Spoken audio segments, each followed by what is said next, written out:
Hello and welcome to the One Stop Co-op Shop streamed, your one stop for co-op news and playthroughs. And today we are not playing through anything, we're recapping Con of Heroes. I'm here with Terence. What's up, Terence?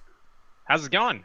Man, this is like going to be 3 times this week. People I know. Get sick of me. You know, I am sick of you. I mean, no, I love you, Terence. I love you. Never going to get sick of you. We also have Bairnt here today. I am here. It is good to be here. I am the kind of odd man out when it comes to recapping the con here, but we shall see how this goes. I'm excited for it. Who else is here? Brandt's here. Brandt and Bairnt. This is going to be tough. Brandt, how are you? I'm good, but I'm confused. We're going to recap the Con of Heroes without talking about Marvel Champions, correct? Yes. Yeah. So perfect. So, I can't wait. Yeah. It's like the post game show. Like it's the post show. Yes. It's like the after movie credits. Is that... Yeah. So I really liked the chairs. I thought the chairs were excellent. Good job. And for those of you who are watching us on the streaming channel, I was about to say Barrett's frozen, but he's no longer frozen. So there you go. He's now with us. I was like, we get to look at your, like, you know how nobody ever freezes in a good position? We would have got to look at your, like, you know, frozen face for the next, like, hour. It would have been awesome. That'd be great. We'll be able to drink every time. This will be great. Yes, and he's frozen again. Yeah. Learn to make it this stream. They don't believe in the power of the internets in Minnesota, and I guess that's where we should start, is Minnesota. But actually, before we get started, I should thank our Patreons this time because I totally spaced on doing it on the last one. So I got a decent list. We're going to thank today Ryan Towser, Orca135, Corey Carmen, Scott Steiner, Joel Hoskins, and Keith Frickin. So, Ryan, Orca, Corey, Scott, Joel, Keith, thank you so much. You help us keep this thing afloat. I actually just had my computer screen shatter the other day, so I wasn't sure I was going to be able to create any content for a while. But thankfully, my good friend Jerry was able to fix it, of course, with funds, because, you know, you have to buy a new screen. Like, that doesn't just, like, self-repair. So I was going to say, when you lost to Venom Goblin, did you throw it out the window? Is that why it broke? You know, that's exactly what happened. I broke my screen. Well, funny enough, when we were streaming last Friday, when we were streaming Marvel Champions, this is the show not about Marvel Champions, except we're talking about Marvel Champions now. So when I streamed that the other night, I actually had no monitor. I had to get a monitor and plug it in, like the back, like a port. And then, so I had a broken screen staring me in the face. I'm trying to not look at the broken screen. Well, I've got, like, an actual screen, and it was a whole thing. So, yes, you know, you can do it, but it's not fun. So, glad to have had funds to be able to repair that. Because, again, it's hard to make content without, you know, devices like computers and cameras and things like that.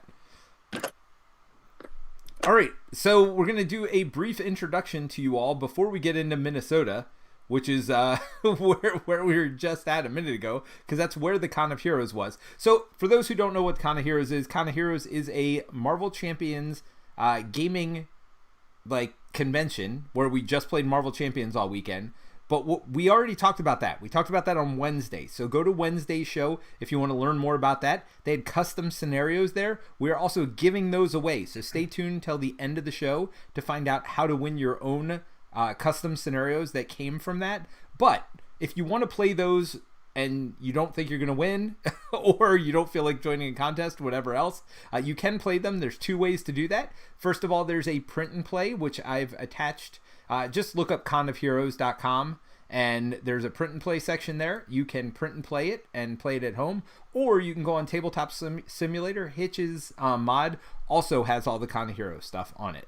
So there's a couple ways you can play it, but if you want to win your own set of the actual printed cards, as well as a Con of Heroes first player marker, stay tuned till the end. We have a contest going, and we'll explain how to do that.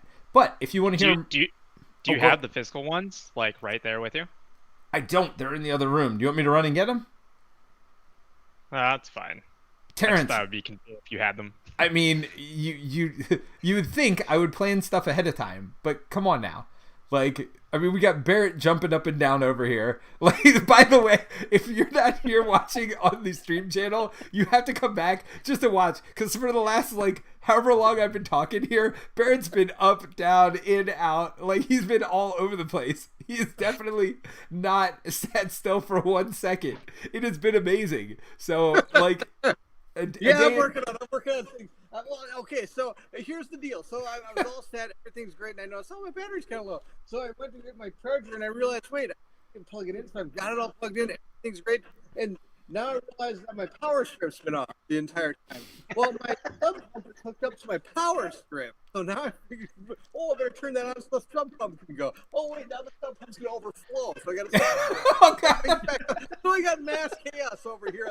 But I'm super excited to be here for this podcast. So what you're saying is by the end of this show, you're going to be floating away? Is that what's going on? You turned off your sump pump so you can record with us today? By the end of this show that I'm actually here. That's awesome. That's my goal. By the way, a lot of this show is going to be talking about Bairnt's basement because that is where we did most of our non-Marvel Champions gaming throughout the course of the weekend, was in Bairnt's basement. So, it's a good thing we didn't float away, I guess. Well, it's because he didn't have to turn the sump pump off. Right. Yeah. No, I mean, you wouldn't want to make too much noise during a podcast, even if it involves you floating away somewhere randomly. All right, so let's introduce everybody real quick. Even if you haven't gotten to know us yet, Bairnt's the one that runs around a lot. Say hi, Bairnt. tell everybody. Hey, it's good to be here. Yes, here we go. We're going to get a lot of water running in the back. I'm sorry about that. But it'll be done soon. So is it raining where you are? Is that what's going on? And he's gone. No, it's not raining. The deal is that my sub pump actually goes into my wash basin. So sadly, if I get too much water into the wash basin, it's going to go over. So I got to turn the sub pump on and off until it finally drains all the water. All right. It's unbelievable. Do you live in like a lighthouse? Is it like you run up the stairs, got to turn the light on? That'd be amazing. That'd be like my dream, live in a lighthouse. Oh my god, that'd be so cool. No, I think I like scaring all the spiders around too. There's like spiders running off the wall. I don't know what's going on. Oh my gosh, this is I've lost control of the show already. We haven't even started yet, and you guys. You invited me, Peter. What do you expect? We're out of control. 5 seconds in.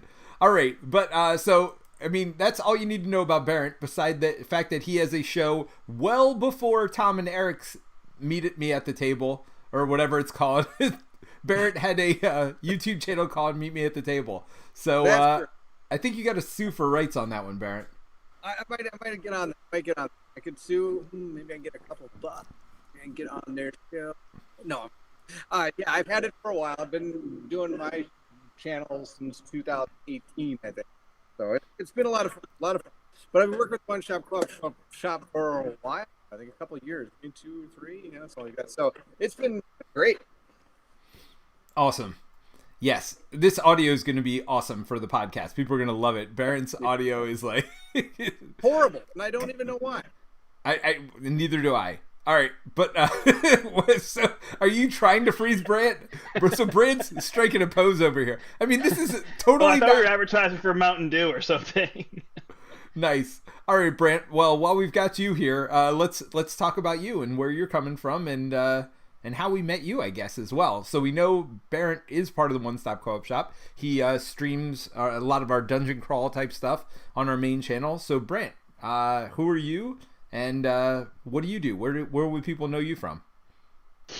I have a channel called Step Into the Portal, and before that a podcast called the Portal Gaming Podcast. And it's not because I'm obsessed with portals. It's because I work for a store / help run a store called The Portal, which is in Manchester, Connecticut, which is literally halfway between New York City and Boston. Gotcha. And so you actually, Eric Summer, who is part of the aforementioned Meet Me at the Table with Tom and Eric. By the way, that's not the name at all. It's like at the table. Yeah. So they totally different name. So just let him know that he owes Bairnt some money next time you see him. I'm on it. Yes. All right. And then, so you were big into Marvel Champions, so that's how we got to know you through our Friday streams. and you have your own YouTube where you do a lot of similar stuff to us. You stream not just Marvel Champion stuff, but you stream other stuff as well. Yeah, the idea was, we started with COVID, like a lot of people, and we're like, well, we can't have people in the store because they shut it down, but we could bring games to people by streaming. And, people tend to seem to enjoy it. Like so many people were home, and then Marvel Champions just became one of our favorite games. And then I've since moved it to my house. So I've been streaming at my house, and I stream with two guys from Canada. We play Marvel Champions, Brian and Steve. And that's just been a lot of fun. But now I'm ready to go back to the store because I miss like playing with people. Obviously the Marvel Champion stuff will keep going, but I've been lacking on other games because I'm not necessarily a solo gamer. I don't mind showing a game off to people, but playing a full solo game for me on stream is a little exhausting without another person. So we're going back to the store. I just kind of have to finish up my school year, and then I'm going to move stuff there. And actually, I'll be in both locations. We're going to have streaming from the store and from my house. I mean, that's pretty impressive if you could be at two locations at once. Oh yeah, that's that's some tricky stuff right there. And I then can barely be in one. What was that?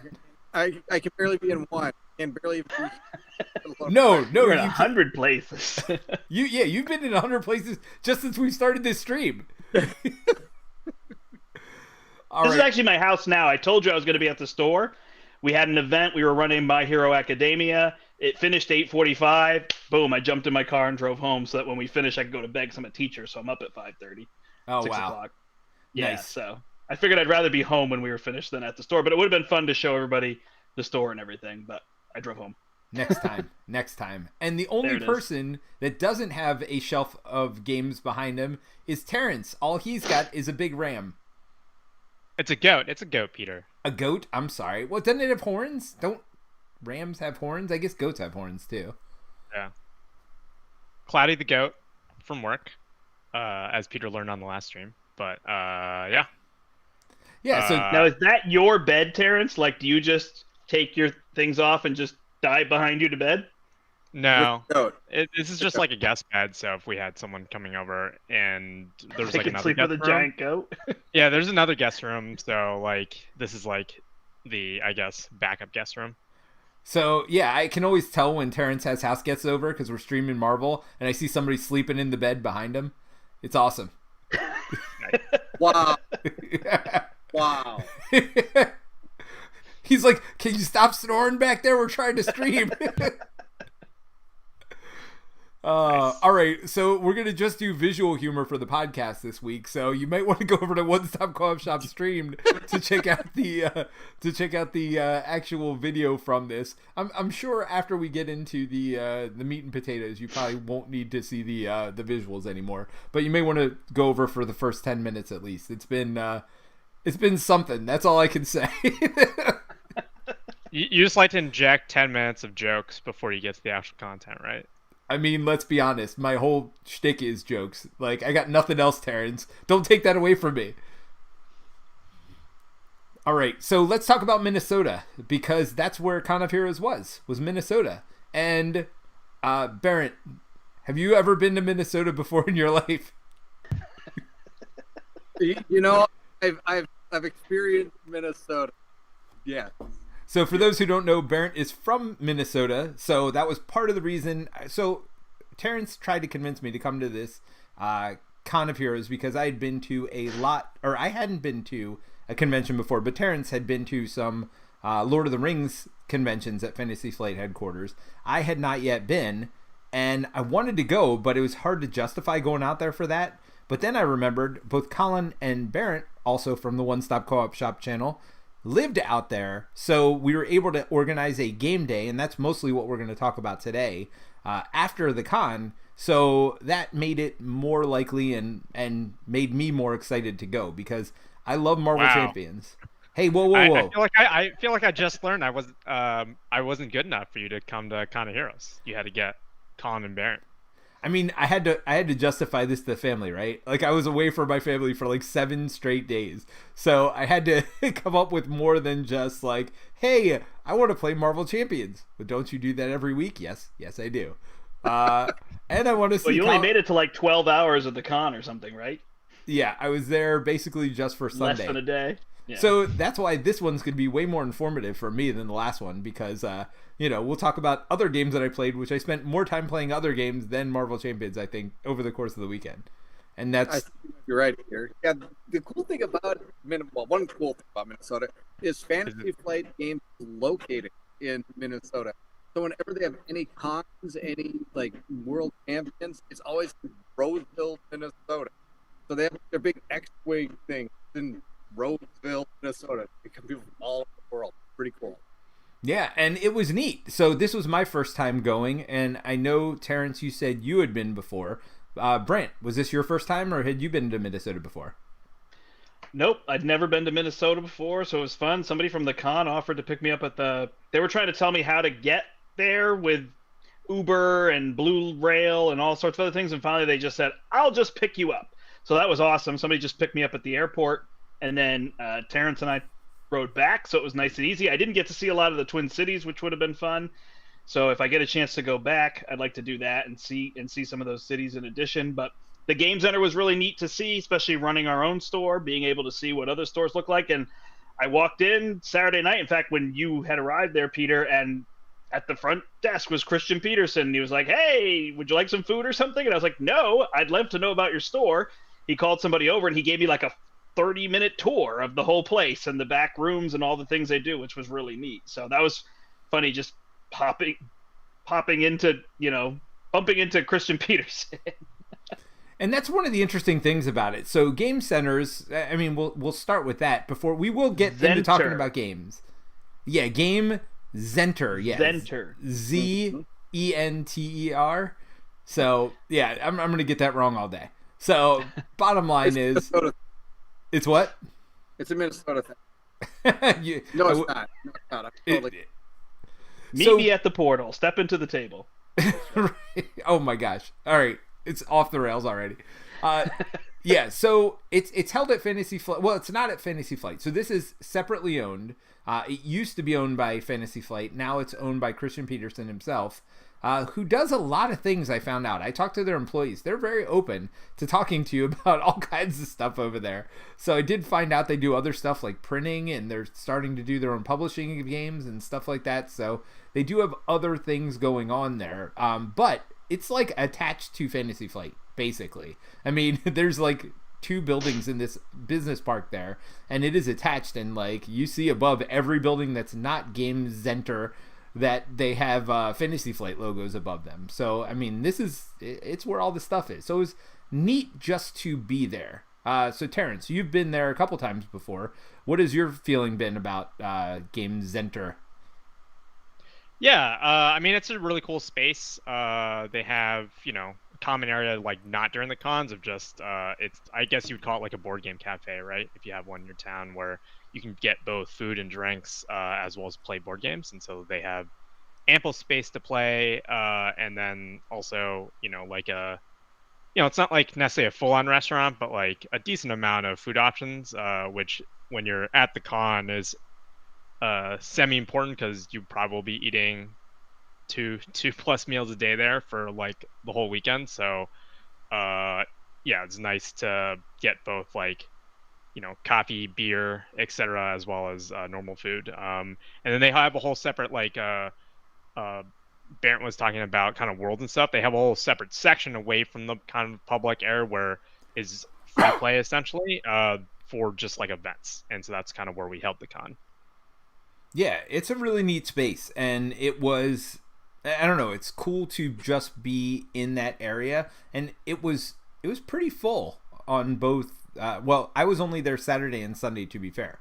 It was pretty full on both days, so I was, decently surprised at how many people were in the middle of, like, because it's not like downtown Minnesota here. It is in a like suburb of... yeah, it's like middle of nowhere, for sure. Yeah, all right. I was trying to be nice. Yeah, it was in the middle of nowhere. And I mean, if you're going, I think, to like the Twin Cities, like you're not going to Roseville, most likely. Like, no, okay, so where you are, there is a pretty big mall.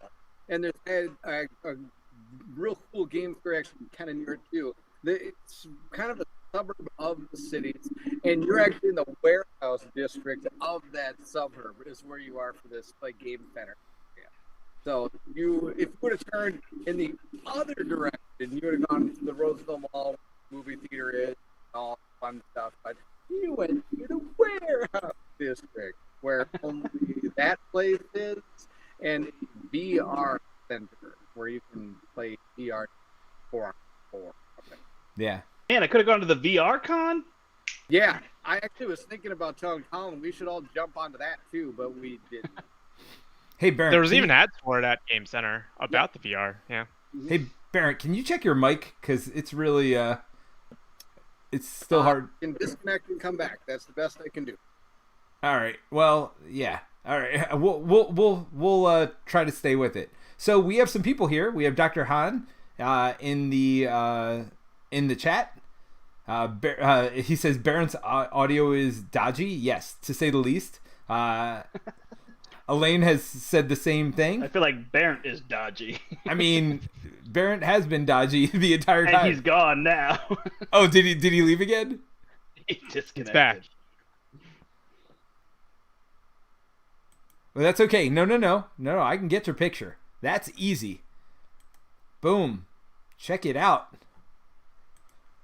Everybody, Bairnt will be right back. But all right, in the meantime, I'm actually glad to have better audio because that is the important thing. You can't fix that in post. No, I definitely can't. All right. I don't know how it's going to kick out again. It seems like every time my face freezes, the audio goes. Well, don't freeze your face. Keep moving. Don't stop. Don't stop moving, Bairnt. Gotta keep going. I mean, I wonder if it's just like a bandwidth thing, and maybe we should go videoless for. Yeah, No, because it'll knock it out for everybody. We'll just keep going. We're powering through. See, we're doing good. We're doing good. Welcome to the Warehouse District of Minnesota.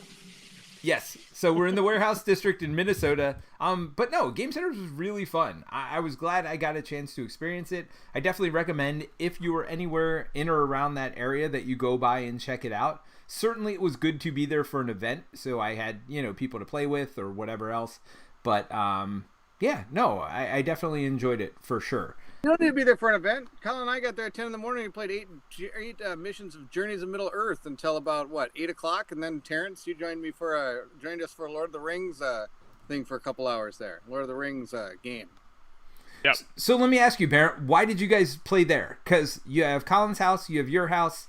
Why would you go to game centers? And this is a good question for anybody. And actually, sorry, Bairnt, this is going to drive me crazy all day. Brandt. It's glorious.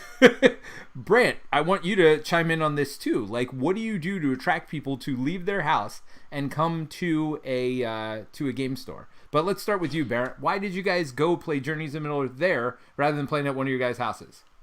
Because you guys were there.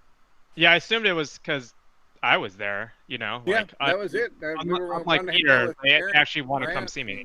And yeah, that was it. We wanted to see Terence. We didn't care about Marvel, but we wanted to see Terence, and so we thought we'd play some Journeys Middle Earth. He could step out and hang out with us. We thought about this for a while because we're trying to think if we should play a game together for a long time, and then if people wanted to come out from the con and play with us, they could just jump in. So we thought Journeys would be really good, but I don't know if it really was that great for that. No, I thought when you guys suggested, I was like, that's a terrible idea, and then you didn't listen to me. And then when I asked to play, you're like, I got to finish this mission. It'll be done in like 15 minutes. And then it was like an hour later. Well, here's the other problem with that game. You can't really jump in the middle. Yeah. You can't jump in the middle, and you also can't stop and save. And so it just like did not seem like, if that was the plan, maybe the best idea. But I'm glad you all got a bunch of good time in. We did. We had a good time. And yes, you're right. Looking back on it. But hey, now we're close to finishing up that mission or that whole campaign. And I'm excited to finish it. I don't know when we're going to get to it again, but hopefully pretty soon. We'll see. So was this the base game, or was this one of the many expansions? The third expansion. We were playing that one. Okay. So has anybody else here played Journeys in Middle Earth beside Bairnt? Terence has. I have. Which is also why I suggested it was maybe not the best choice if that was the plan, but it's a fantastic game. So what are your thoughts about it, Terence? I love it. I mean, Colin's the one that introduced it to me. He made me go through the entire campaign with him in one weekend of like the core box. Oh wow! And that was a lot of journeys. And I didn't hate it at the end, but I didn't want to play it immediately soon after, because I think the journeys per minute was very high for an entire weekend. I Yeah, think one time that's a lot. he had to go to church. It was like Sunday, right? So he had to go to church with his family, but I wasn't going with them. And he basically said, "While I'm at church, can you please set up the next mission and get all the stuff ready so when I get home we can immediately play to try to like finish it before I had to leave on Monday." Oh my gosh, nice. Yep. So, Brandt, sounds like you played it as well. Yep. No, I played through a bit. I tried to play with my family, and they didn't. It got a little long. They didn't stay engaged, and I don't have an iPad, or maybe we were using my daughter's iPad at that point. I can't remember, but it was like one person just on the screen a lot. It felt like with 3 and 4 people was trickier. Yeah. So that didn't stay as engaged as I had hoped with my daughter. But then I played with a friend. I want to say last year we did like every Tuesday we played 1, 2, or 3. I think the last day we played 3 to finish it up. And it was great. I think my only complaint is just you don't like get enough items as you go through. It's kind of like every other, and they take an hour plus. And I felt like if they gave you a few more options for upgrades and items, it would be a little more engaging. Of like, ooh, now I want to do the next one because I have these 2 new pieces of equipment, and sometimes you don't get as much. So that would have been what nice. What player count did you play at? I feel like at 2. Yeah. Really good All for the a way through podcast. it, too. Really good for a podcast. Oh, Brandt. 2. Sorry. Just hold up your fingers the whole time. Why don't you do sign language for the rest of the podcast? That'd be awesome. Sorry, I forgot. It's all good. I'm sorry. Go ahead. I'll answer your other question too about why would you play at a game store. Yes. Yeah, please. So, yeah. I mean, I would kind of answer the part where you said, oh, why didn't you just play at somebody else's house? But there's a lot of people who, for various reasons, don't want to play at their house. So it could be they like meeting up with a game group at a game store because it's kind of an eclectic group of people who's going to show up that week. And so the who's going to show up that week is a lot safer in a common space. Some people, it's kids are around or pets. I've got a lot of pets, and if people are allergic to animals, that's going to be tough for them to play in a house. Or space. Some people don't have a table, they don't have a Raskellers or board game tables or what's Berkey's one, Game Toppers. Like they don't have any of those to play on, but a store might have some nicer tables to play on. And then a way to attract people is events, right? You've got Learn to Plays. In fact, that's where I was tonight. I was doing a Learn to Play My Hero Academia. So the idea is don't bring any cards, don't bring anything, don't know how to play the game. We'll teach you, we'll supply everything. It's all there for you. So, right. And then just community and logistics sometimes. So like one of my best friends that I play with, he lives 30 minutes north of the portal. I live 30 minutes south of the portal. So we're an hour almost between each other, but the portal's right in between us. Yeah, no, that makes a lot of sense. And we have the king of co-op in the chat as well, Steve Kingsley, who says, no kids is reason enough to attend game centers. So I think that's a very good point.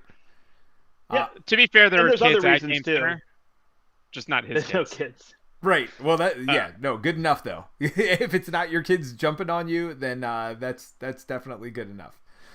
So I guess we didn't really explain what Journeys of Middle-earth is. We probably should have. So it's kind of like Mansions of Madness, if you've played that one. So describing one game with another is always the best way to describe things to people. It really it's an adventure game, a Lord of the Rings adventure game where you're running app-based in a way, and you're doing skill checks based with cards, and you're leveling up your guys through not only items but also through their card deck itself.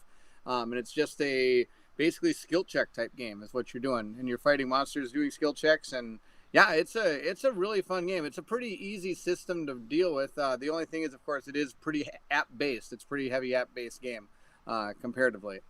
You also have to really like shuffling tiny cards. Yeah, and you got to sleeve them, otherwise they're gonna get wrecked. Oh no, computers are probably wrecked. No, mine are unsleeved and they are unwrecked. That's because you haven't played it. Oh no, I played it. I've played that game. All right, so here's my experience with Journeys of Middle-earth. I played the first 6 missions 3 times, and that's probably my biggest complaint with the game. If you don't keep your momentum going, it's really hard to get back into it, to like jump in halfway. And then the other negative with it is that you can't just add people or subtract people in the middle of your campaign. Like I think you just described campaign games, Peter, like generically. Like there are definitely some exceptions to that, but like I feel like that's comes with the territory of like a lot of campaign games. But a lot of them you can at least jump people in or out, whereas Journeys of Middle Earth, it's not even an option unless you're going to play extra characters or have two people playing one character, I guess, if you want to add a player in. I don't even know how you do that. But Dr. Han said he does not like Journeys of Middle Earth personally. He didn't give any reasons for it, but I mean, I thought the gameplay was clever. I like the skill check system. It's very similar to Mansions of Madness in the fact that you're running around doing skill checks. Even fighting's done with the skill check. It's the same system over and over. But I thought that using cards instead of dice really added something to it. And so for me, it was a step up, and I did enjoy, and I've enjoyed all my plays. Plus, every other mission is like on a smaller map board. Like when you're setting up the big map board, it's one thing, but when you have those smaller missions, they only take about 30 minutes. So I do like that change of pace that they give you every other mission as well. So that was kind of good. But as Terence said, with any of these games, the leveling's not really as fast as I ever hoped it would be. Yeah, I would say the skill check system, like people mentioned, is very unique. The scouting system, the fact that you can basically like favor the deck for that, at least that first skill check, and then also the trade-off of like, do you take this really cool text ability because you can only use them as text when it's like out in front and you've scouted it, versus like leaving it in as successes. So you do get some of those decisions that you get to make. They're kind of important decisions too. I mean, Yeah.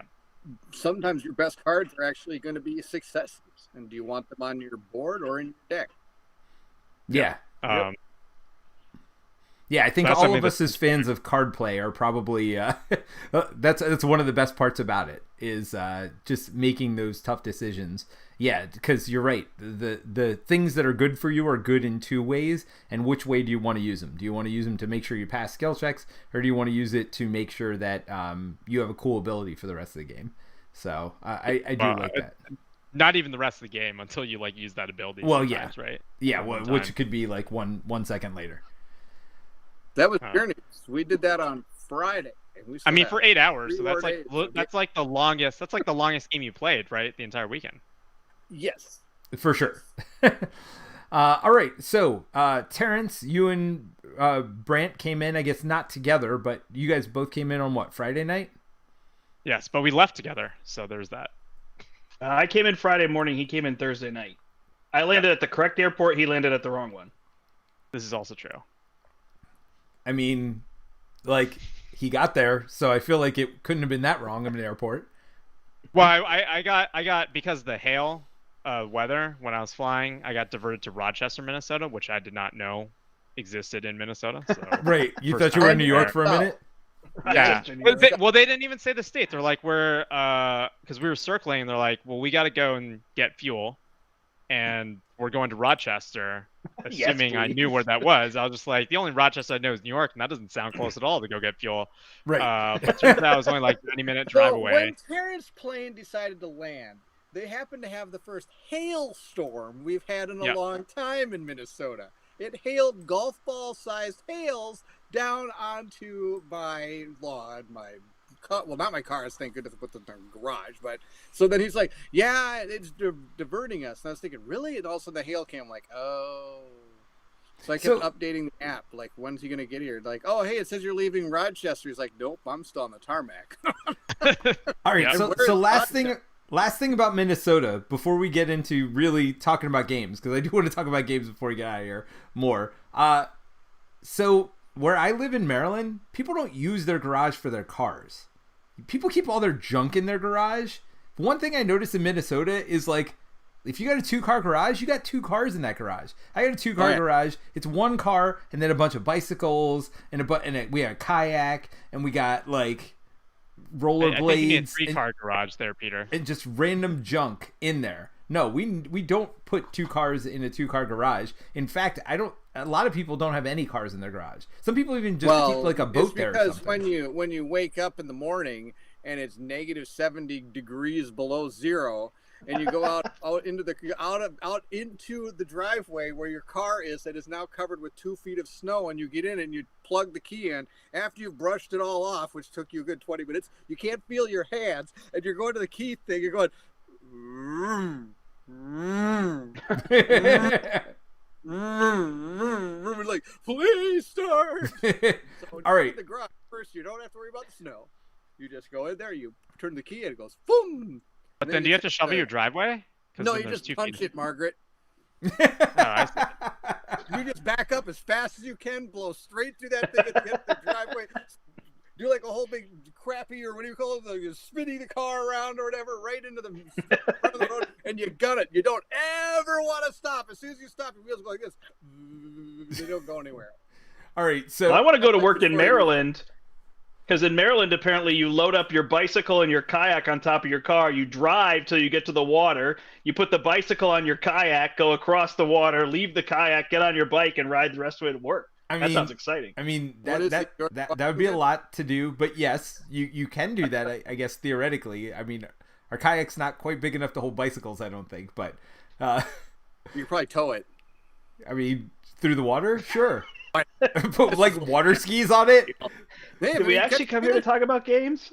So that was Friday. And Thursday, okay, we're going to get to Saturday, which is really you guys just did the con on Saturday, right? And that was the deal? Well, Peter was flying. That's what Peter did. Yep, so I flew in I played Saturday Lord of the night. Rings card game. Oh, you did? All right. But can you talk about that? Oh, no, yeah. I think so. Yeah, you just played the starter mission, right? You didn't play any... No, you played the Played like, this 2v2. kind of thing. 2v2. Yeah. Oh, okay. I got a chance to play with some people from Fantasy Flight or Asmodee. So America. I guess we can talk about Lord of the Rings. Everybody's played that. So what are your thoughts on Lord of the Rings versus, you can compare it to Marvel Champions if you want, but what are your thoughts in general on Lord of the Rings, Brandt? Sure. So Lord of the Rings used to be one of my favorite games, and at some point, just without people still playing with me, I stopped playing it.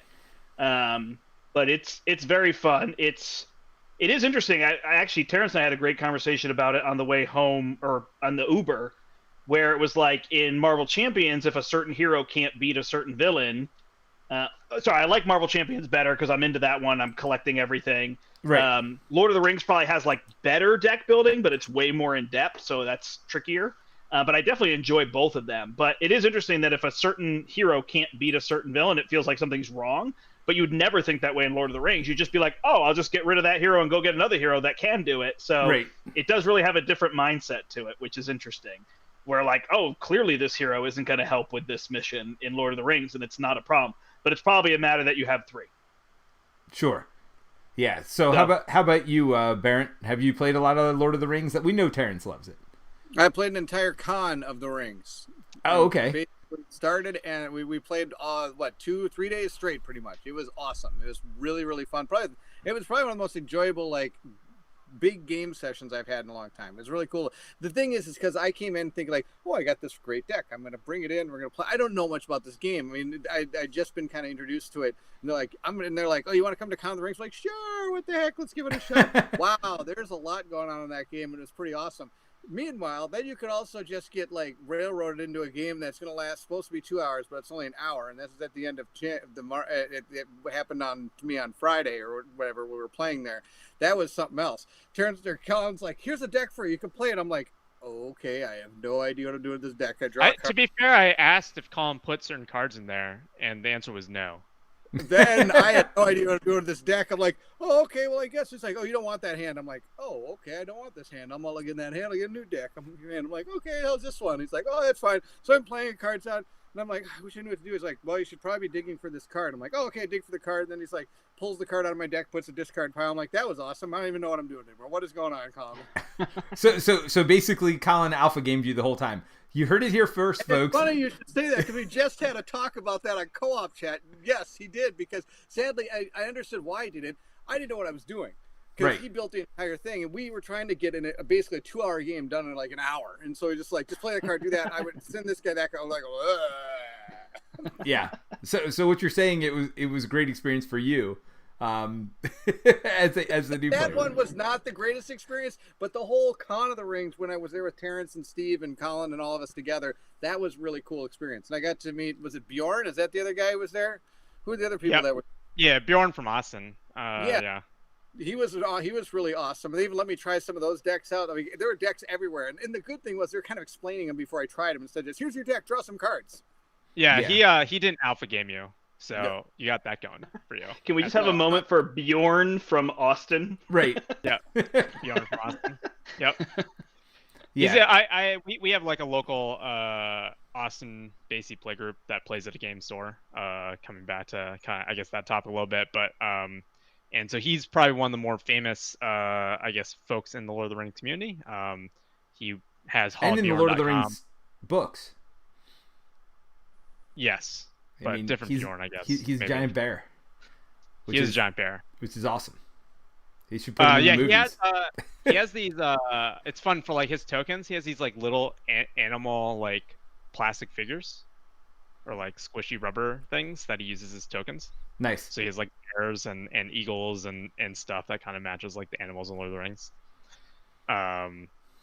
So I don't know where Bairnt just went. He's back. There he is. Yeah. Whenever my screen freezes, I just ditch out and come back in because I know my audio will be bad after it unfreezes. I mean, hey, it's working, so I'm not going to complain. Yeah, so I think to summarize Lord of the Rings LCG, it's very good. If you like the other LCGs, try it. They're starting it up again, so it's the perfect time to jump back in. Yes. Yeah, and there's a lot of content out there. I mean, Marvel Champions has a lot of content, but Lord of the Rings has like years and years on it. So there's it's like 10 years. Yeah, there is lots of content out there. I will say it's probably a more difficult game, both to learn, at least in my mind, and to beat as well. The difficulty level is just higher on it, but rewarding if you like deck building, for sure. All right, so I showed up Saturday. We played some games. Did anybody play anything else before Sunday that wasn't Marvel Champions? Now, unless you want to count Dungeons and Dragons. Yeah, I mean, that's a whole nother path we can go down. So I did play a co-op game on Sunday. I played at the con. So Sunday was not just playing Marvel Champions all day. I played Power Rangers. Has anybody played that one beside me? You're welcome, by the way, Peter. I won't touch that game with a 10-foot pole. I mean, I played it. I was the one that conned Peter into playing the game. But yeah, he's like, no, you play it. And then he walked away from me. So I got pulled for some host duties or something, and then I wanted to come back, but then they filled my seat, and I was like, well, okay. And next thing I know, he's playing Marvel Champions. I'm like, wait a minute, you've been playing for 2 days now. I just got here, and I'm playing Power Rangers instead of playing Marvel Champions, which is the whole reason I came here. But I demoed Power Rangers at Gen Con 20, you name it, who knows, 18, 19? Right. And so the two guys I was with were demoing it, and there was 2 other people, so I backed out of the game, and then they had to leave, so they're like, oh, you can jump in, and they explained the whole game to me, and then they're like, okay, oh, you just died. After all that. After they did the whole teach for me, they're like, oh, you just died. On literally the next move, whatever it was, I was like, well, never mind. And then whatever, they went on to win the game in the next round or something, but it was just funny that they gave me the, 5 to 7 minute teach, and then I literally died on the next action. Wait, you can't die though. Like I feel like if you die, everyone loses. That's how the game works. You have lives. Gotcha. Maybe we won on the next move. I'm pretty sure I died. Yeah, you definitely have lives. I think people can get you up, or I can't remember. But you. Yeah, you I don't remember. Back. I just remember the humorous story that maybe is slightly off from what I can remember. Maybe they just didn't want. Maybe or the way they were doing the demo. Maybe they just wanted to teach you, and they didn't actually want you to play. Yeah, right. Something happened. They were like, "We got another group waiting. By the way, you're dead." Next. Yeah. Yeah. You have shared lives at the command center, and every time someone dies, like you take one of those tokens off, and then basically, if there's any point where someone dies and there are no tokens left, then everyone loses. Like there is no player elimination in Power. So maybe I died, so I lost my action, and then they proceeded to win. Before I got to come back to life. That might be what it was. Well, and it is a game, to be fair. So in the game, everybody's got 2 actions. But one of those actions couldn't be, I mean, it's basically move and initiate a fight. There's also heal yourself, I think, is the only other option. Maybe I'm wrong, Terence. You played the game more than me. Yeah, there's recover, which is what you're talking about. Yep. Move, and then, like initiate a battle. And the way it works is everybody at that location is part of the battle. But the problem is, if you're not at that location, then you're literally doing nothing during these 10-minute battles. which, I mean, I guess could be faster. The combat system's very interesting, but even if you're at the battle, if you don't have the best cards to play at the time, then you're not necessarily going to even be participating. So that's my one criticism of the game, is I think it would work better at lower player counts. We played at the maximum player count. We did have a lot of cooperation, a lot of teamwork, so we mostly had all of us at most of the fights. But if you weren't there, or if your cards just weren't useful at that time, it did feel like there was some downtime in it. But I think the card play was very clever. I really like the combat system. It's unique. I haven't seen it anywhere else, where you flip up basically AI cards representing the monsters, and then the monster's going to activate, then you're going to activate. Then the next monster is going to activate, and then you're going to activate. And what I mean by activate is you're basically playing a card from your hand, and the card tells you what to do. It's like, do 3 damage to a monster or whatever. It's rolling dice. That's right. There were hits and stuff like that. But bottom line is, you're playing cards to roll dice to attack these monsters. But it's like your cards are also your life. So there was a lot of interesting things going on with the combat system. But I think the downtime can be a problem at higher player counts for sure. Yeah, and then from like designer reviews and stuff, like the card play is designed after like pretty heavy card games, like your Netrunner, your Magic, etc. So like you can definitely, I think, look when you look at those deck of cards and you play it, like you can definitely see they're trying to do interesting things in that combat system, which is probably not, I think, what people would necessarily expect coming from a Power Rangers IP game. Like that is probably not the thing. That's, I mean, not what I thought when Jan from the Discord taught me, the game. And by design too, I think you're expected to cooperate a lot. Like, I think you oftentimes aren't expected to go in a battle by yourself and kind of come out unscathed and be able to win. Like, you're supposed to have weaknesses to every character, which is why like there is a lot of teamwork in that game. Yeah. All right. So after that, unless anybody has more comments on that, we wrapped up the con for the day. We did play more Marvel Champions, obviously, and then we were invited over to Colin's house for dinner, and that was Brandt was doing Marvel Champions stuff, I think, right? You stayed and played more Marvel Champions. So Bairnt came, picked us up, and Terence and I went over there, which was neat because it was kind of like a OSCS meeting, I guess. Like, we're all meeting, not for the first time necessarily, but I haven't spent very much time with these guys, and we've worked together for, well over a year now, and we met basically and played one game, and I think it was The Mind was the only thing we'd ever done together as a group. We met at the Gen Con that one year. I ran into you in the hall, and then afterwards you came up to the place we're just playing some games together. We played The Mind, we went out for dinner, and that was really about it. Yeah, so it was a nice time to kind of get to know each other a little bit better, and so I was appreciative of that. But we did play 2 games because Colin's wife's favorite game is Orleans Invasion, specifically the co-op version. We played Orleans Invasion, and Bairnt, that was your first time playing, right? Yes. And Terence, had you played before? Yeah, I played it on a BGG cruise, the Invasion specifically. Okay. How about you, Brandt? Have you played Orleans Invasion yet? Oh yeah, several times. It's all right. Behind me. Yeah, so you can get in on this conversation as well. So it's for right those here. Nice. So for those of you who don't know, Orleans is a bag builder, mostly a competitive game where you are basically buying chits to put in your bag to draw them out to give you certain actions on the board. And this is the cooperative version of it, where basically each person has their own private goal, and then you have a board of stuff that you need to fill up by doing certain actions as well. So Bairnt, you being the new person to the game, the only one who hadn't played it before, what were your thoughts of it? It was fine. Group things out of a bag, you did stuff. Yeah, it worked out okay. We made it through. It seemed very. It was fun. It was fun. I'm glad I got to play with you guys. I don't know if I'd have played it on my own. Oh, you would not have. There's zero chance. For those people who don't know Bairnt, he's a dungeon crawl guy. Like, this is as far away from crawling through a dungeon as you could possibly get. Very true. Now, don't get me wrong. I love to play all different kinds of games. But yes, this is not one I would normally gravitate towards if I was like, hey, I got nothing to do tonight. I'm going to put this game on the table and play it.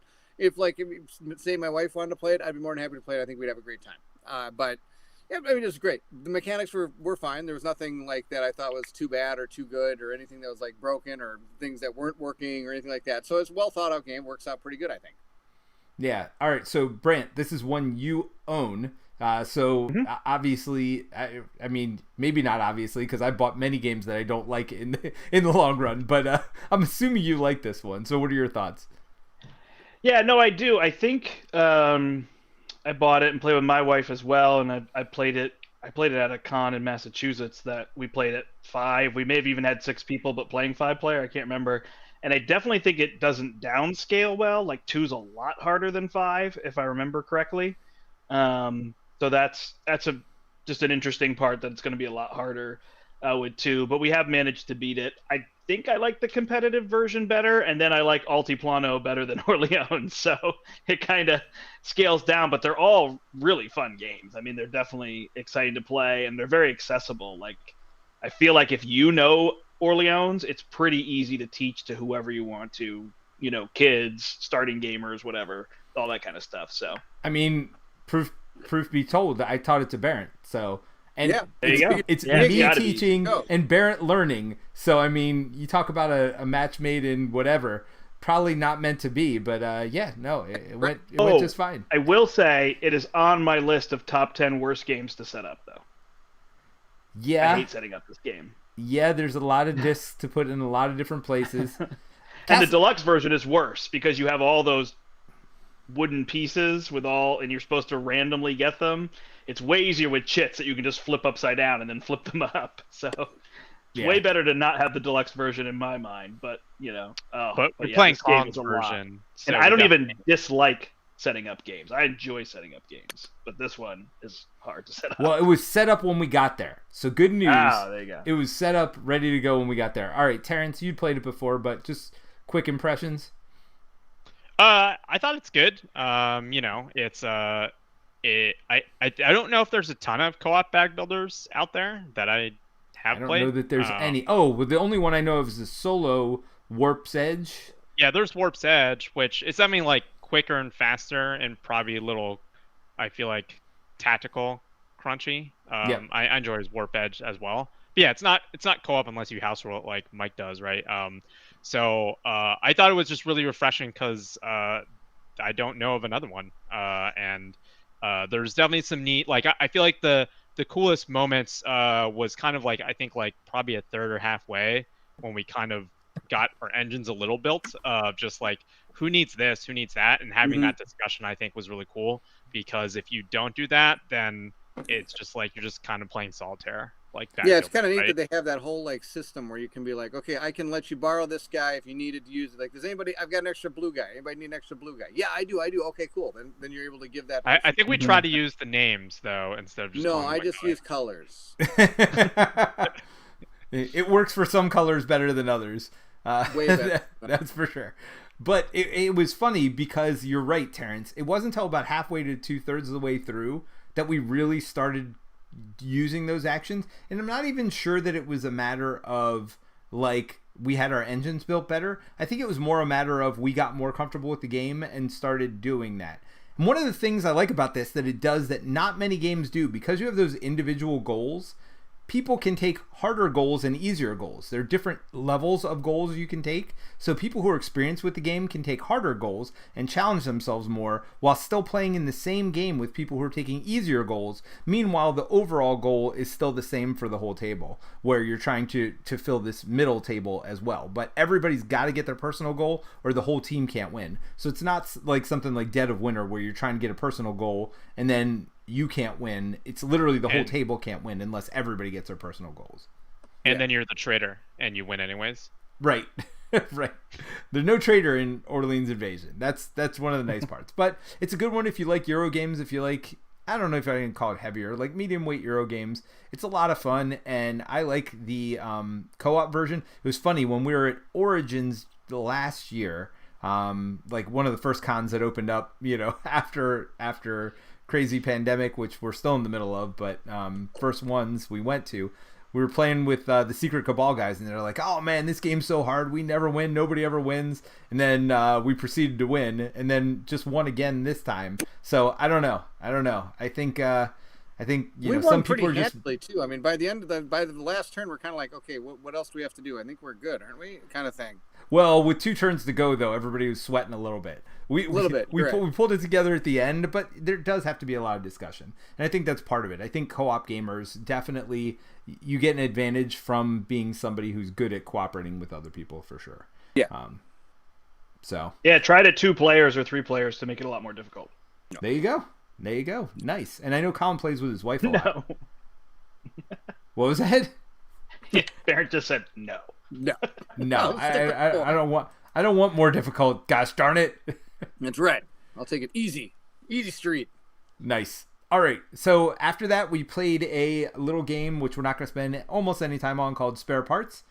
We just played through the 2. Well, so here's the thing. First room, right? Yeah. First room of the mission. God bless Terence, Bairnt, and Colin, because I grabbed a prototype that I had of this game because Colin really wanted to try it out. So it's a game we're in development on, but I hadn't touched the game in over a year because we've been focusing on another game we've been working on. And I grabbed a prototype I had, which I thought was updated. Certainly wasn't. Like, the mission 1 cards were mission 0 now, and I don't think it was a very rough go. I hadn't played the game in over a year, so teaching the game, even your own game, trust me, there's no way you remember the rules to even your own games after a year. So it was a pretty rough teach. We did get to go through 1 room though, and I think everybody had a good time. I'm pretty sure Colin did because he requested it again the next day. So that's one I'm super excited about. Everything kind of came together on that game for us, and I'm sure Mike and I will have an episode where we talk a lot more about it in the future as we're getting further into development and getting ready to publish it. So, but that was Sunday. Then we went back to the hotel. I can't remember if we played Marvel Champions. No, I think that was it. That was it for Sunday night. We played Saturday night for sure. All right, and then we chatted it up because I ended up staying in your room. Yep. There was a lot of Marvel Champions talk that happened that night, which is it always happens. By the way, after our streams, when I shut them off on Friday night, I'm like, Terence, I gotta go to bed, dude. I gotta go to bed. That's it. And then an hour later, we're still talking Marvel Champions. Literally. I mean, it's at will, man. It's at will, Peter. You're welcome to leave at any point. I mean, I did. I'm not holding you hostage. Actually, so we recorded the Con of Heroes episode the other night with you, Dan, and I. By the way, if you haven't heard that one, go listen to it. It was a couple days ago. The podcast is going up tomorrow on Wednesday. And Mary. You forgot Mary. And Mary was there, and Dan, and Terence, and I. And literally, I just got off. And I come back 30 minutes later, and the 3 of them are still sitting there talking it up. I was like, oh my gosh. I was going to shut down the room. But I waited because I wasn't sure if it would kick them off or not. But yeah, no.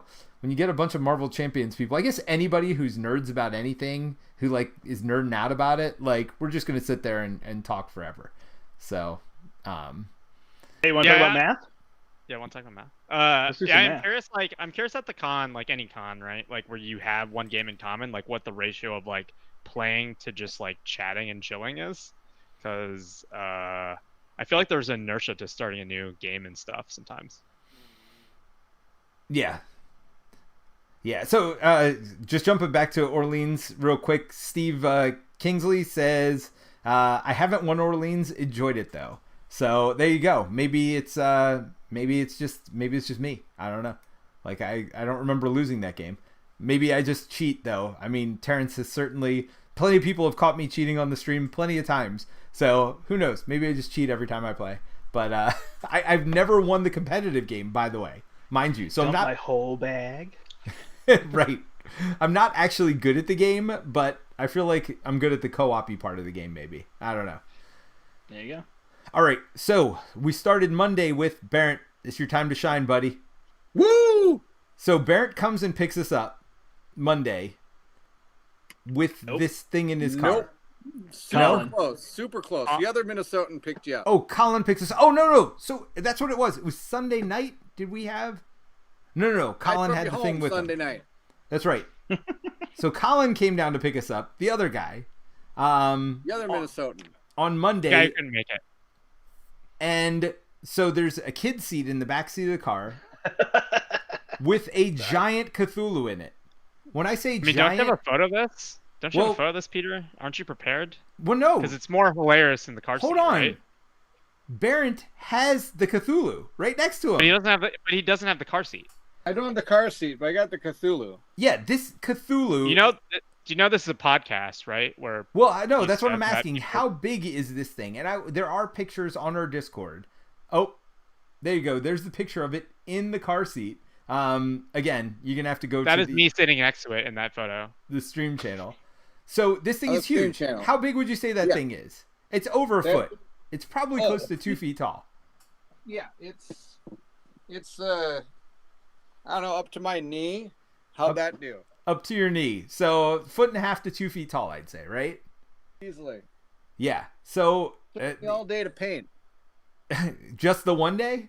I mean, it would take me. It took me 1 day to paint it. It would take me 1 year to paint that. It's ridiculous. It took me 1 day to paint this thing. Yeah. So Colin shows up with this thing in his baby seat. And so Terence and Brandt sat in the back seat with this Cthulhu, like, strapped in, and I'm, like, in the front seat laughing at them because it's ridiculous. It's the most ridiculous thing ever. We're driving down the street. We could go in the HOV lane because we had this thing in the car with us. It was, definitely another person, for sure.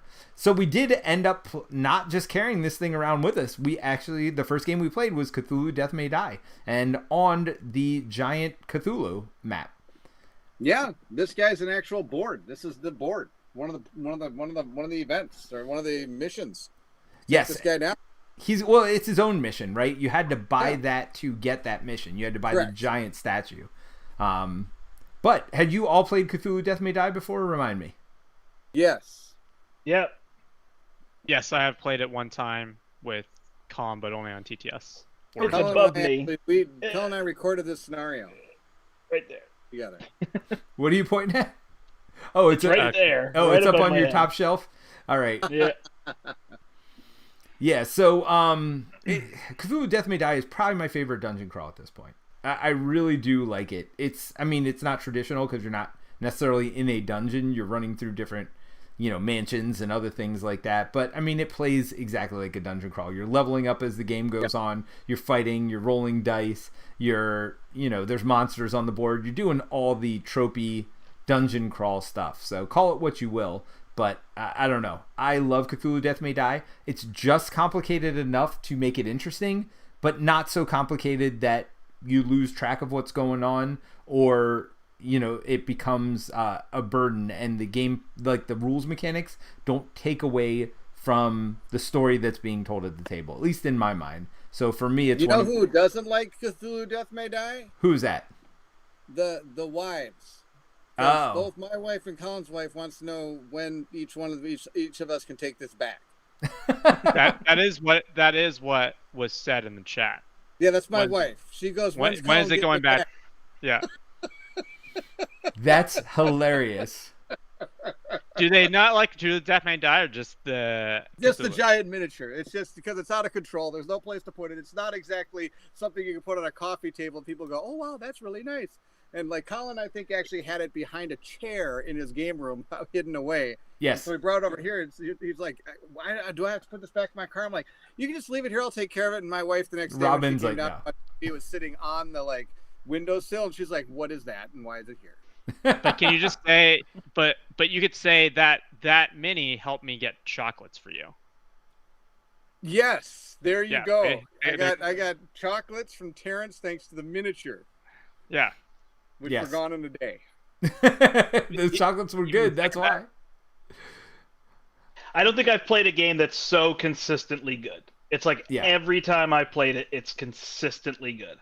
And I'm sure, there was one I played, the Masquerade one, solo, and it doesn't actually work solo because you have to be in two places at once or something. Yeah. So I can't remember. I didn't realize that, so I think I just started fudging rules, and that one wasn't so good. But I was playing it the way it wasn't meant to be played. So it was also every time I play it, it almost exceeds my expectations. Like even this time, I was like, I don't think we're gonna get anywhere, and then all of a sudden, we won.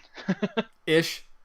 We'll say ish because we cheated at least twice, and on purpose. This wasn't even like Peter messing up rules cheating. That's true. I did forget. It was. But either way, it let us keep progressing, and it was still fun. I mean, even if we'd all died. I mean, think he was still alive. that's the cool part about co-op games, right? Terence almost died. He just had to re-roll his dice 3 or 4 times. Right. Well, I let There you Colin, go. I let Colin re-roll it for me 3 or 4 times. It's like, oh no, He that won. didn't He was count. the one that wanted to cheat. Well, it's not cheating. It's cheating, but it's like, we don't want to end the game, or we don't want It's somebody continuing the entertainment. Exactly. When you cheat to make it more entertaining for longer, it's better. So, Terrence, you're not typically a dice rolly, dungeon crawlery type person. What are your thoughts on it? It's fine. I feel like I just talked to Bairnt about Orleans. It's like, why am I asking the other person? I mean, I have other dungeon crawlers. It's fine. Like, it's streamlined. It's a good game. I just don't feel the need to own it.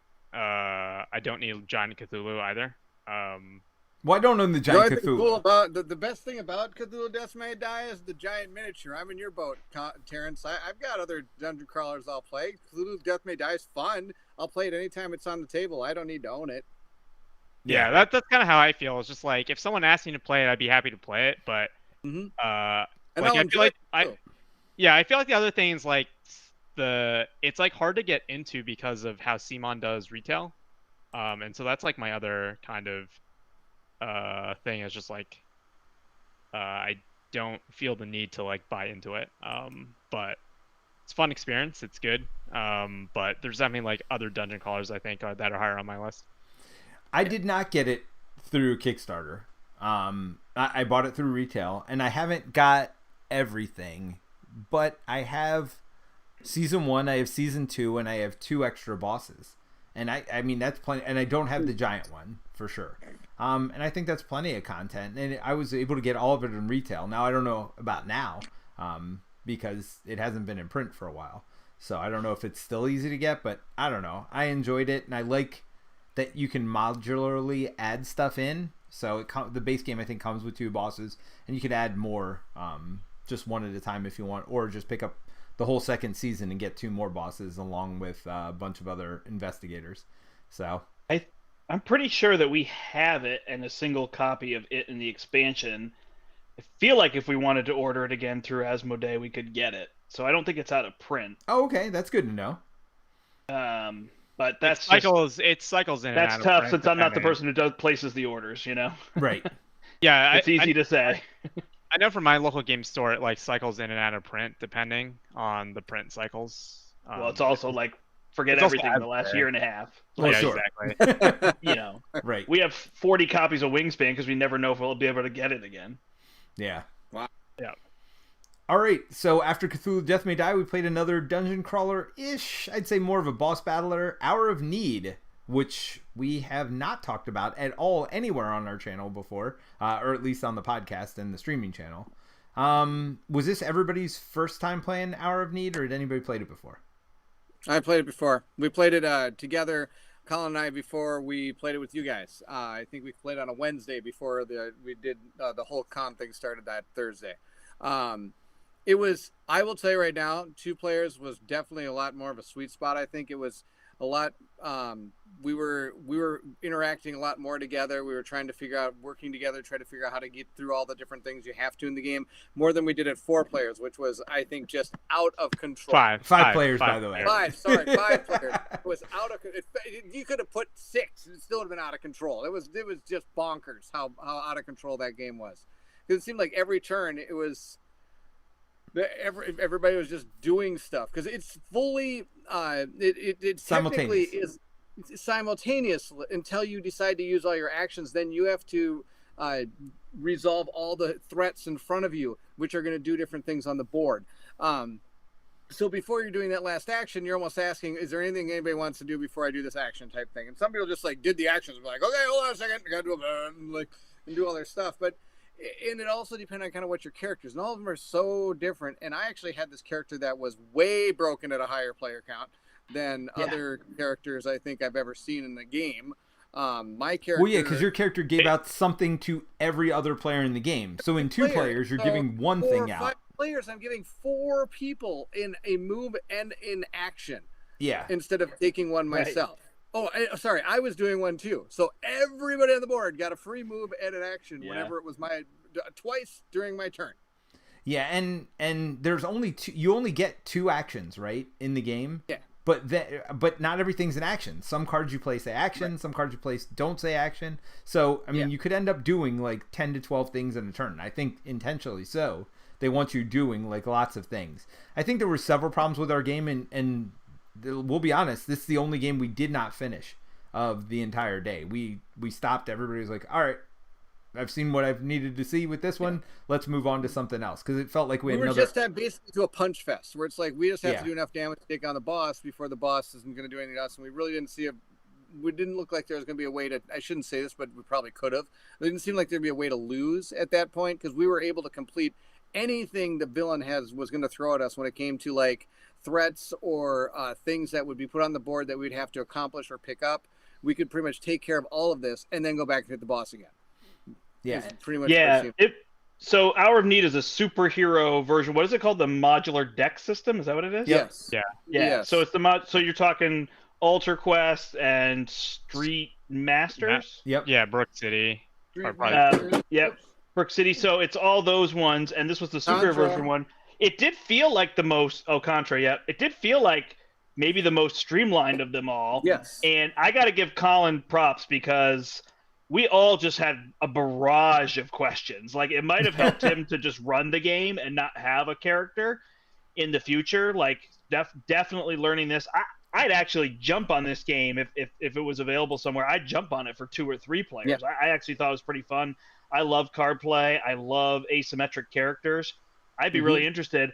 And I was the one who kind of got us to call the game, I think, but just kind of doing that math of we had to do 100 damage, but that person could block like a lot of our damage every turn. And so I think it was the 3rd round of having the hero out, we did 12 damage. And I was like, this is going to go on for a while if we don't find a way to do more than 12 damage.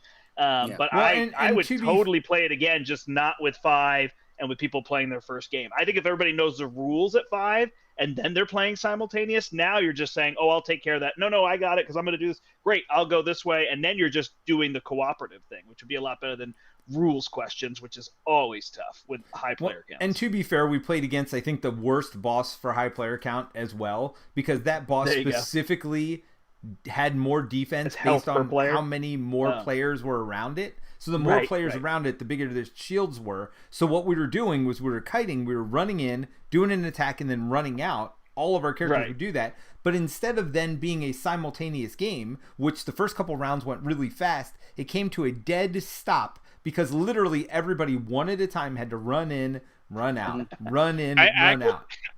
I actually felt like those were the faster rounds, and the beginning rounds were much slower. Interesting. Rules. Well, just because there was more stuff to do. Like, I feel like one of the problems with the game is pacing. Like I was telling Colin, like basically the first third of the game was really fun, but once you unlock the boss, it was really boring, because it's like, you know, like if you ever done like an in-person escape room like we did at Gen Con in 2019, like oftentimes you get thrown a ton of puzzles in the beginning, so it actually scales really well. But then at a certain point, it becomes this like linear puzzle, because you've solved all the like surrounding pieces, and then you're kind of just like solving the main thing at that point, and you're going from like point A to B to C, and that basically what the boss fight felt like, right? Like there's like one thing that gets thrown at you, and you have to like deal with it. But then, like, you know, everyone's saying it's like it didn't feel like we had problems with that, but like only one person had to do it, and then other people attack the boss. But like you don't want to attack the boss for 3 damage, because they're gonna punch you for like 4 to 8, you know, back at you. So it's just like, it's like you would basically like pull all your stuff into one person doing this punch around, right? And so it became this very like, those rounds are fast because there just weren't a lot of stuff to do. Whereas in the first part of the game is actually, I think, where it's at its best, because there's a lot to do. But that also meant that like those were the longest rounds because there were things going on, right? Yeah, these weren't rewarding rounds. You weren't getting things, you weren't completing things, you were just, well, who's going to take the big punch, right? Right. Right. All right, so we had some chat from Steve. He says, I never played Cthulhu Death May Die. Need to fix that sometime. Well, you know, I don't mind playing that game anytime, so maybe we even do a stream of it at some point. And then he said another game I need to try is Hour of Need. He's preparing for Street Master play tomorrow, though. So, yeah, I mean, I would say it's very similar to Street Master except I do think that they've streamlined it, which in my opinion is a good I would thing. even go as far as say it's like a better Street Masters. Yeah, I mean, but it's very similar, I think, also though, right? It's very similar, but you're not. It feels a lot less restrictive because you do have a lot of cards.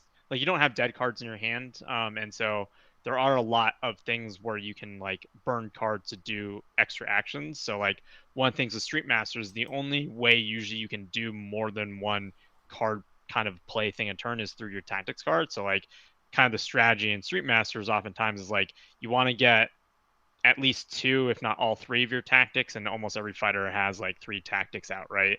And so like you're basically going around trying to play these tactics, and then you have kind of cool events that do things. Whereas this game, I felt like there was not every card you play actually costs you an action, which is like a big difference. And then also like you can choose to play 2 cards that were action cards, whereas like in Street Masters you can do a move and you can play a card, but you can't like like it's much more restrictive and regimented, right?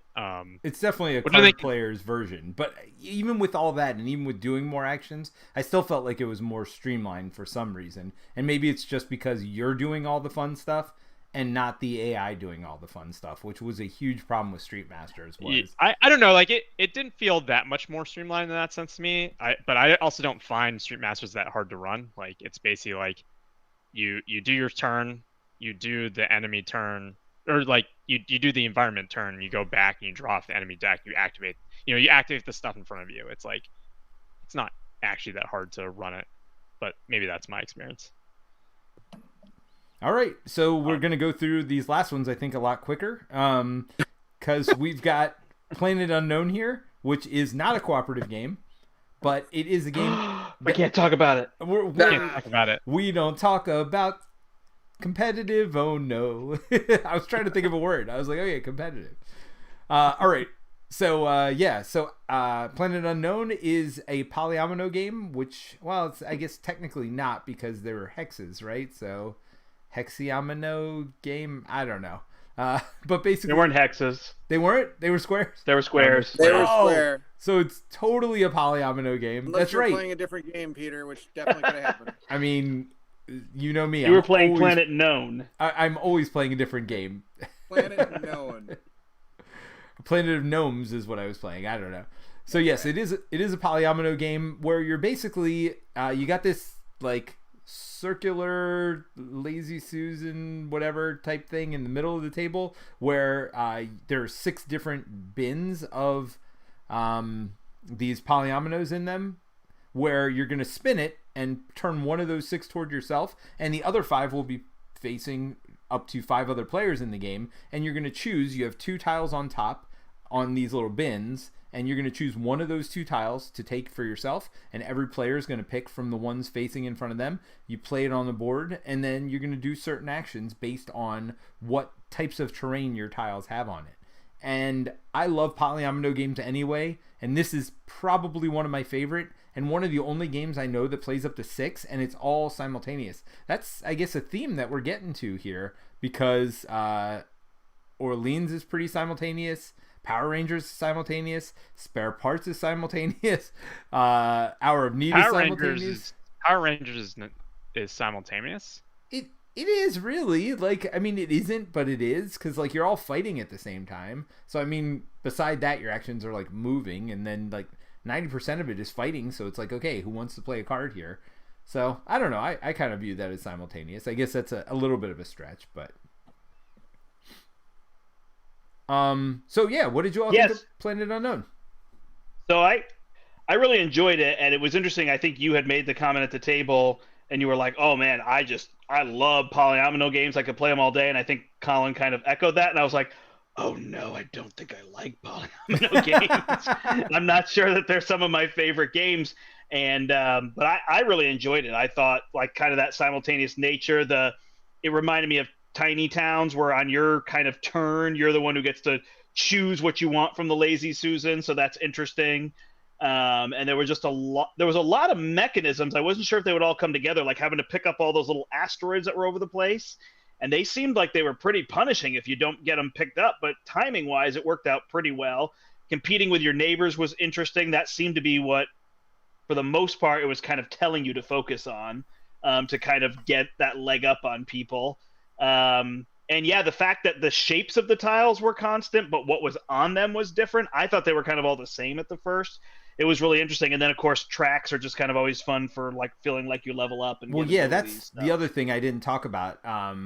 Terence or Bairnt, did you want to talk about the tech tracks? Because that was actually one of the cooler things about the game as well. I love tech tracks. Tech tracks are pretty cool, especially when you go up the wrong one and start doing really well. So did you do that? Yeah, I totally was going up the wrong tech. Okay, just to be fair, at the time that I'm trying to play this Polyonimo extravaganza, I'm also running up and down the stairs trying to grill out some hamburgers for everybody because it's almost time for dinner. So I have to admit, I was like only a quarter of the way, like figuring out what I was doing in this game. I had played it before, so it wasn't new to me, which was half the battle, otherwise I'd probably be totally out of it. But yeah, there's these 4 different tech tracks, and as you're moving the cubes up these tracks, you're gaining different benefits. May it be tiles you can place later to try to connect to one of the ways you're scoring is you're able to complete parts of your planet from one side to the other side. And the other ones you're able to get like bonuses towards your civilization. You're also they're able to get these cards that can give you benefits, and the first person to get to those card draws is able to not only to pick the one of the 4 that's there. So if you're the 4th one to get there, you kind of get the last one. So you kind of want to get there early maybe to get those better cards. So there's a lot of different ways of figuring out how to use that tech tree to get you to the top, to get you the winning points. I did not win. Bottom line, I did not win. Yeah, 2 of those look pretty similar. The city one and the tech track one, I feel like looked pretty similar. That would be my only minor complaint about the game. How about you, Terence? What were your thoughts? I thought it was good. It was probably my least favorite game we played, just because I feel like it just felt very solo. And yes. I think those kind of games just aren't as interesting to me because that's not what I come.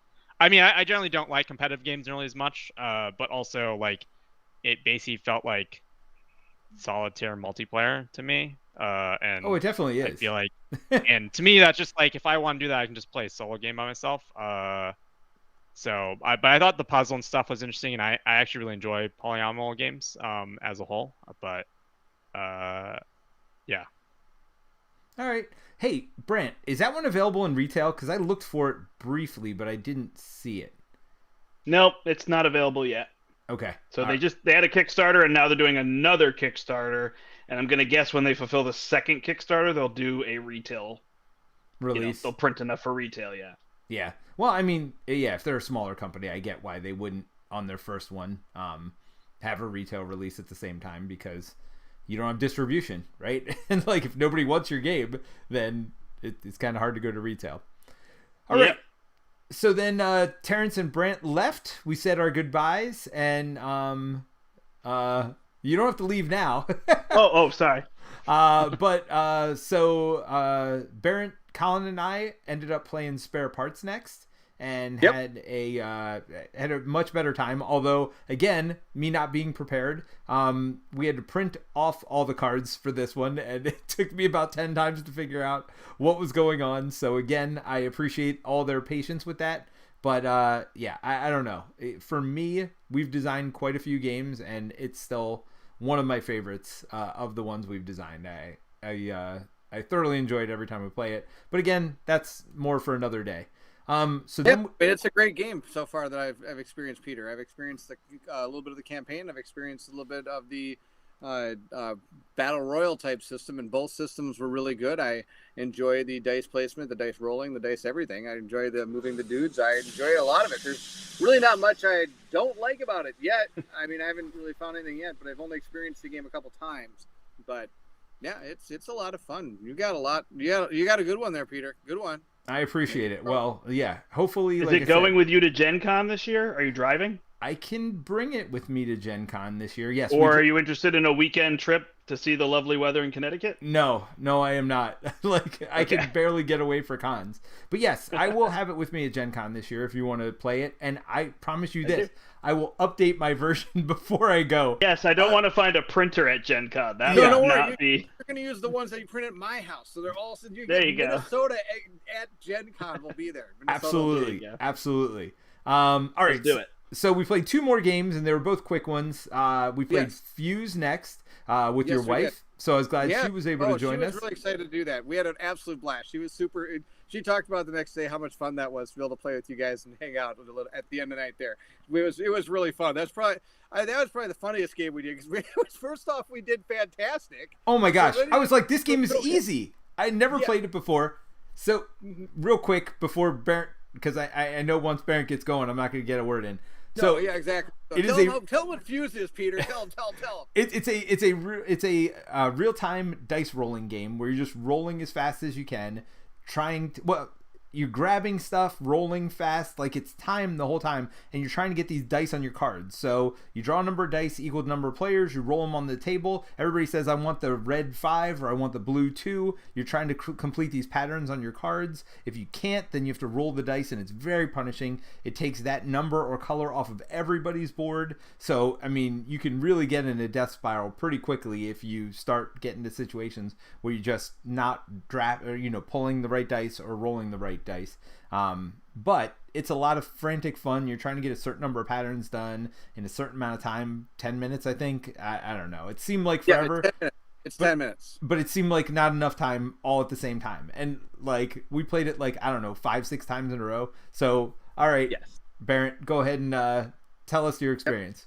We played about 5 or 6 times. First time we played it, we're like, let's play it on standard, just so everybody gets an idea of how to do it. And we had like 4 or 5 minutes left, and we blew this thing out of the water. It was like, I was like, wow, this is a cakewalk. We should do the next level. So we went up level, didn't win the rest of the night at all. Not even close. We didn't even come to the point where we were getting the standard number done. Basically, the standard is like you have 32 cards you got to get through, where then you go to the next level, it's like 35 cards. So depending on how many cards you play determines the difficulty of your game.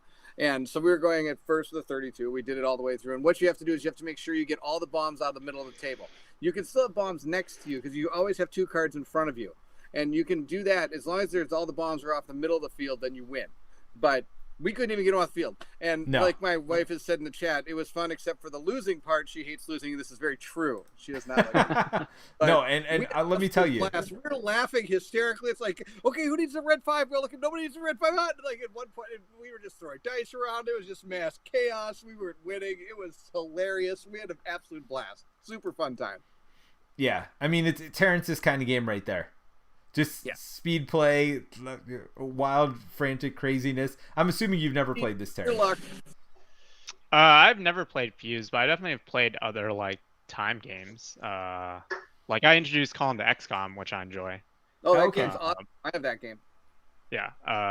And then the other one I've done has been like it's like a Hanabi type thing.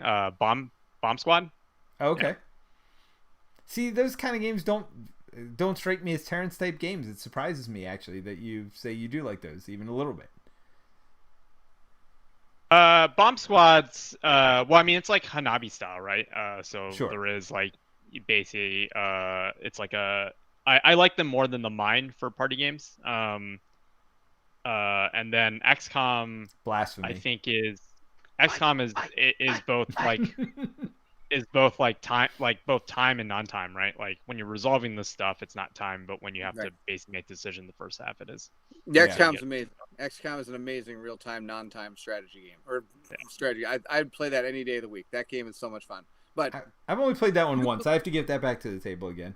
Yeah, you have to. I don't own it, but next time, maybe a Gen Con or some other time. I had it. We could have played it, but next time. Next time. Yeah, it doesn't scale to 5, which I think was one of the reasons we didn't bring it out earlier. Yeah, we didn't do it because it didn't scale to 5. All right, Brent, how about you? You played Fuse?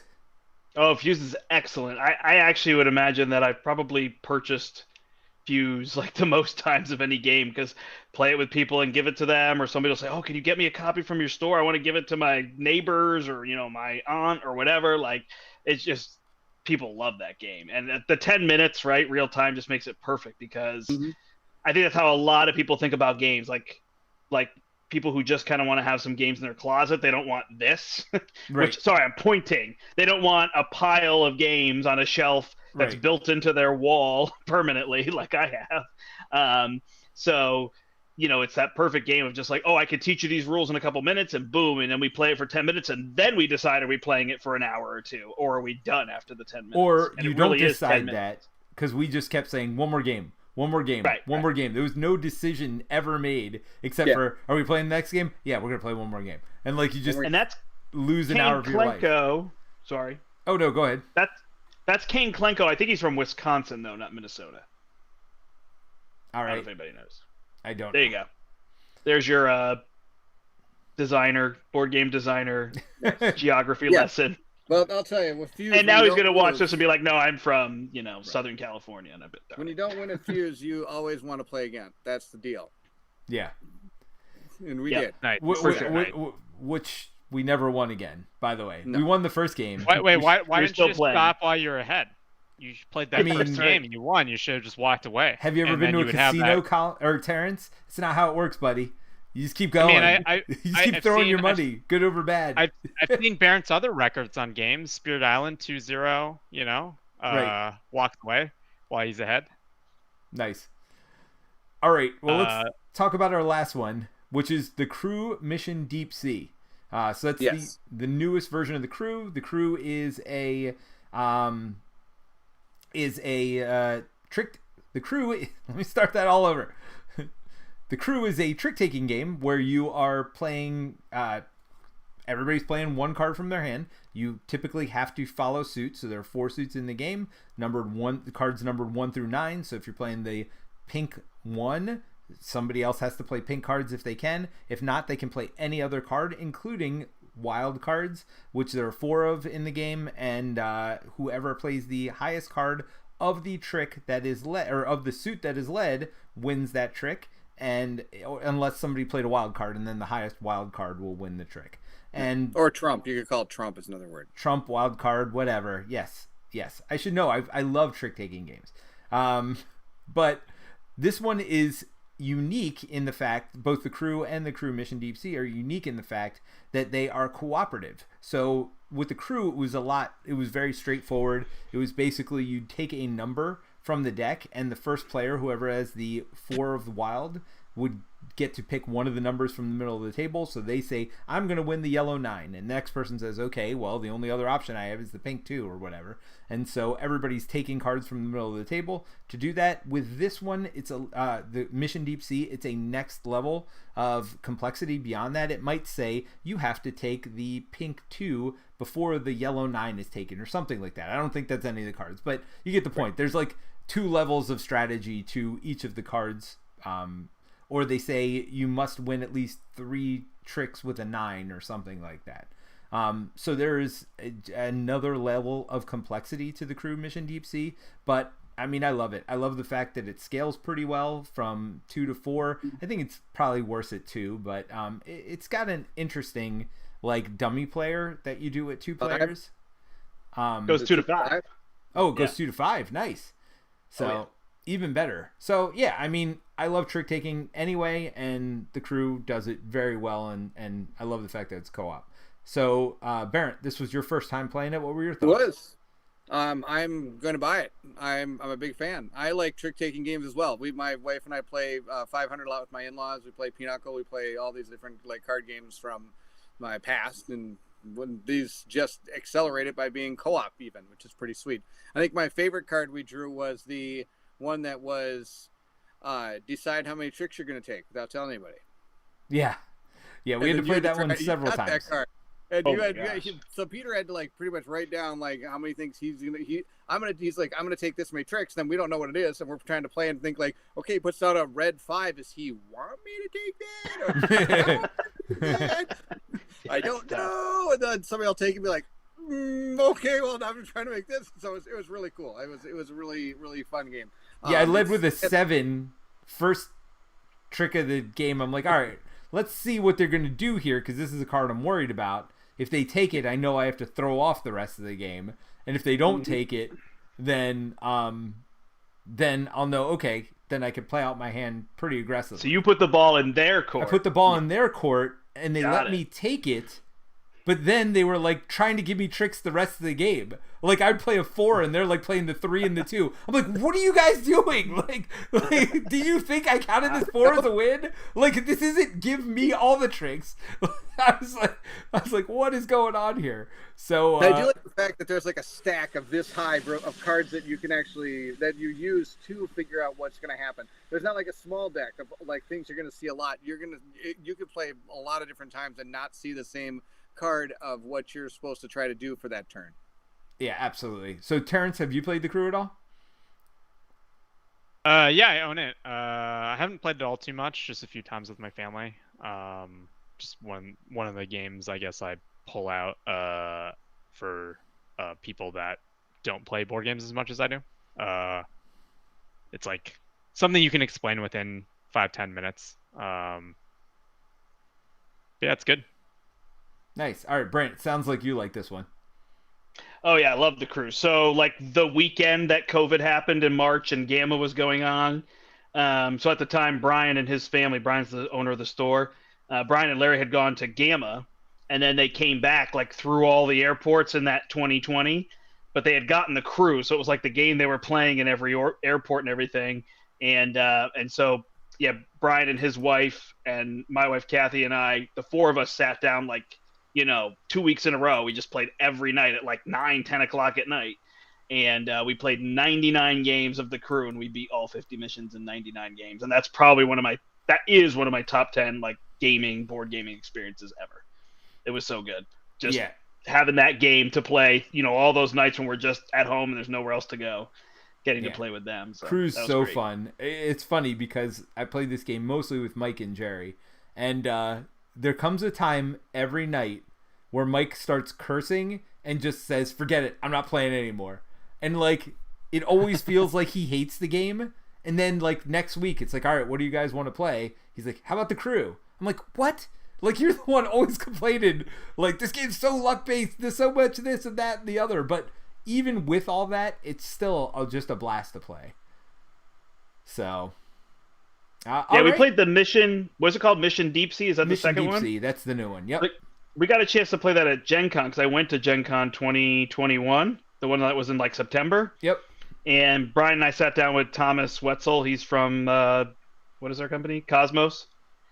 And we played with him, and he of course had been teaching people the game, like working the booth or working the area, and so he's teaching trick taking along with how the game. And he was just so used to kind of always teaching the game to new people. And then he sat down with us. He's like, "Oh, you guys know how to like play this game." Right. So we were able to go like 10-1 or 10-0 in the first ones, and he was like, "Okay, it's on. Like we're playing." Right. So I think it was nice for him to skip ahead like 10 play missions with here and let's do this. Yeah, I think he was excited to play with people that were like, "Okay, we got this." Yeah, that's awesome. Not that teaching new people is bad. It's also great. Cool. All right. So let's go around the circle and just say, what was your experience? I know we didn't all do Con of Heroes, but I mean, I'm calling this like our OSCS Con, right? Like our first, like getting together, just playing games together. It wasn't everybody, obviously. Mike wasn't there and Jason wasn't there, but I feel like this is the first time we got together and played quite a few games together. All at once. So, what was your experience playing, and what I guess like what's the best part about getting together with people again, right? Or maybe that's the answer, not the question. Is it's just great getting together and playing with people again. So I guess I'm gonna leave that as my final thoughts, and I'll leave you all to your own thoughts. But Terence, how about you? What were your thoughts about the weekend as a whole? And just all the games we got to play. Yeah, no, it's like I don't get to see Colin and Bairnt and you very much. I think the last time was 2019 at Gen Con, and it's the first time I've even met the Brandt. Is that you go with the in front, or do you just go by Brandt? But the Brandt. It was also nice to see Colin's family and meet Bairnt's family as well. Like I think I maybe at Con of the Rings got to say hi to Robin maybe one time late at night one time.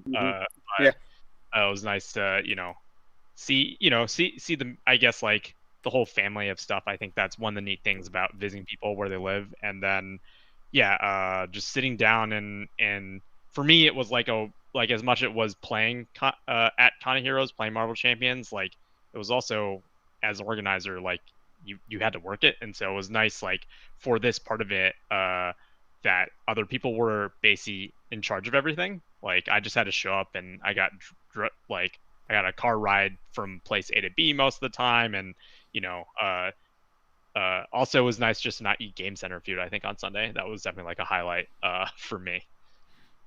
See, I liked it, but I was only there for 2 days, so I was actually very happy with the food that they had there.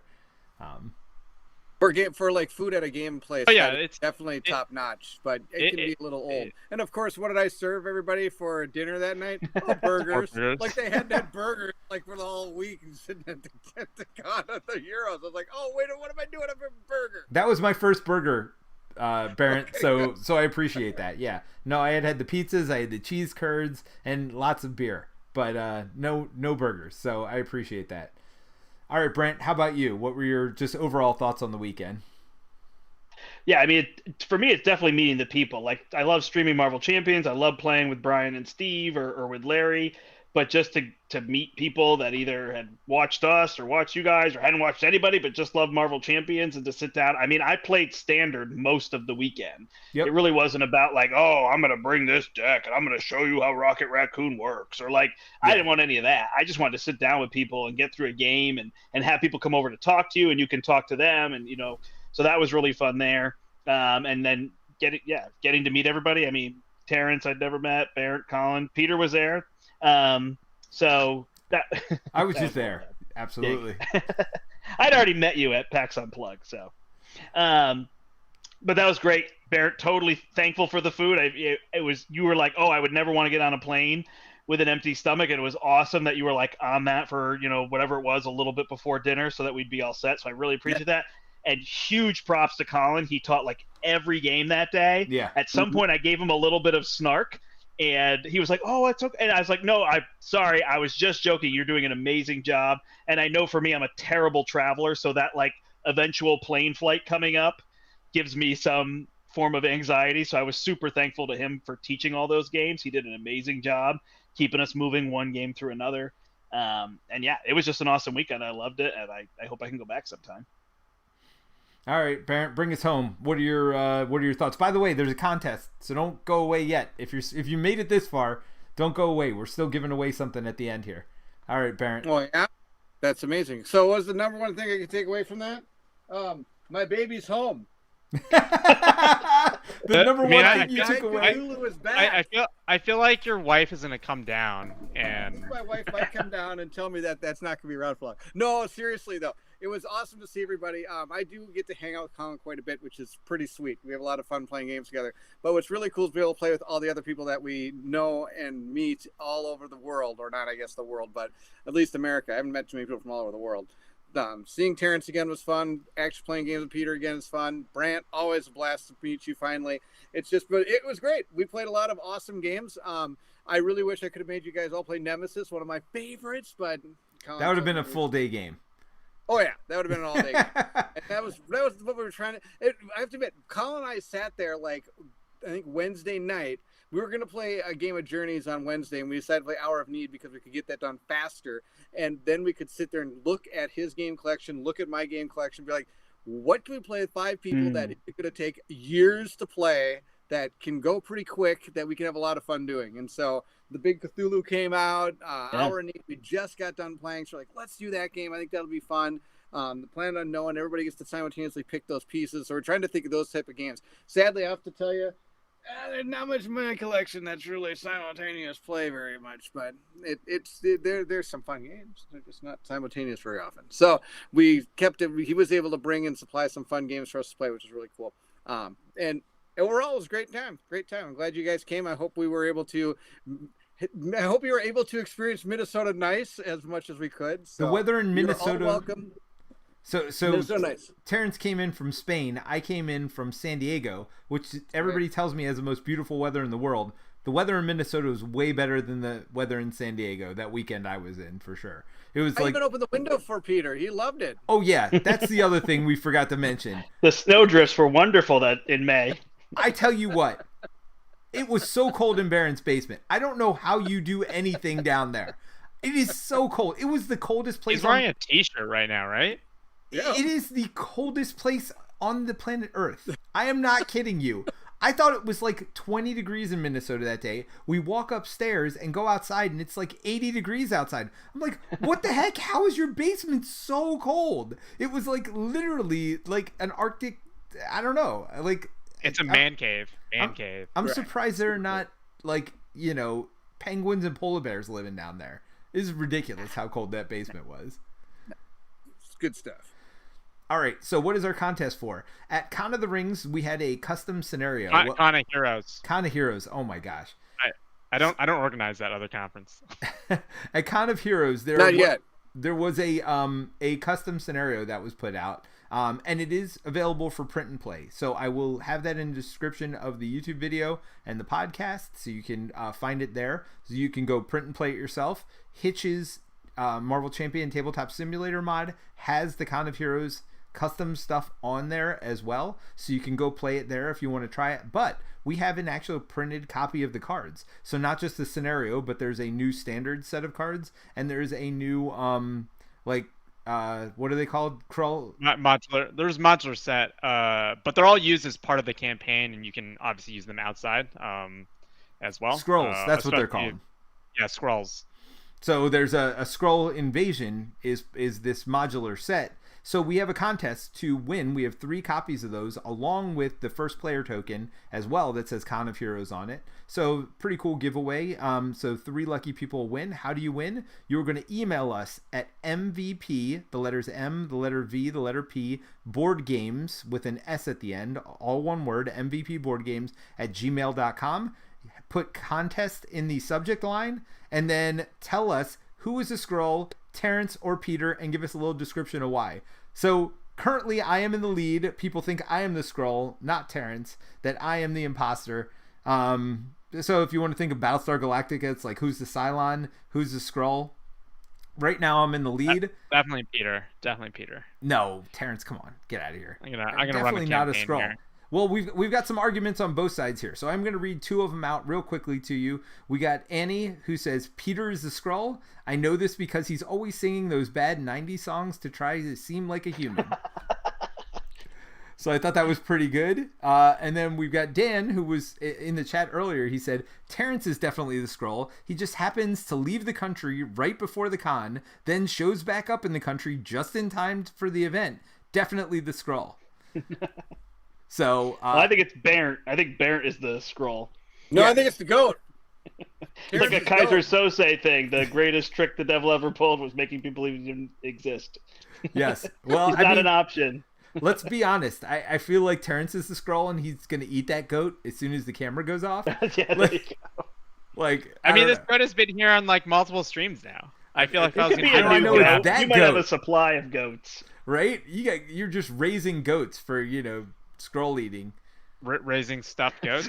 Raising stuffed goats. That's what scrolls eat, right? Stuffed goats? I feel like that's a thing. All the time. Yes. Well, thank you so much, everybody, for joining us. I know it's been a little bit silly. It's a little bit long, but we've certainly had a lot of fun, and we're glad you came along with us for the ride.